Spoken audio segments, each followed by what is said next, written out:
नमस्कार विद्यार्थी मित्रांनो, चला तर आज आपण सिंधुदुर्ग पोलीस शिपाई भरती 2022-23 संदर्भातलं आलेलं जे अपडेट आहे त्याच्या संदर्भातला अपडेटेड व्हिडिओ मी तुमच्यासाठी घेऊन आलेले आहे.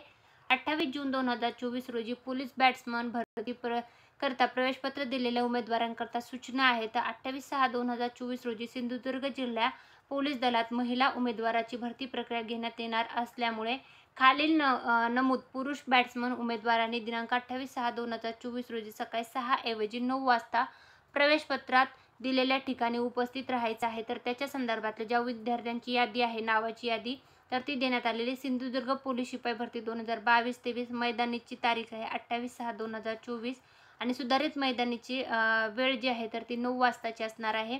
तर उमेदवाराचा आवेदन अर्जाचा नंबर देण्यात आलेला आहे, पदाचं नाव देण्यात आलेलं आहे, उमेदवाराचं नाव देण्यात आलेलं आहे, लिंग देण्यात आलेलं, मोबाईल नंबर देण्यात आलेले आहे. संपूर्ण यादी जी आहे तर ती आलेली सिंधुदुर्ग पोलीस शिपाई भरती 2022-23 संदर्भातली. ज्या विद्यार्थ्यांनी सिंधुदुर्ग पोलीस शिपाई भरतीसाठी अर्ज केलेला आहे बॅट्समन या पदासाठी, त्यांच्यासाठी हे खूप महत्त्वाचं अपडेट आहे. विशेष म्हणजे मुलांसाठी हे खूप महत्त्वाचं अपडेट आहे. ज्या मुलांनी अर्ज केलेला आहे त्यांच्यासाठी हा व्हिडिओ होता. धन्यवाद.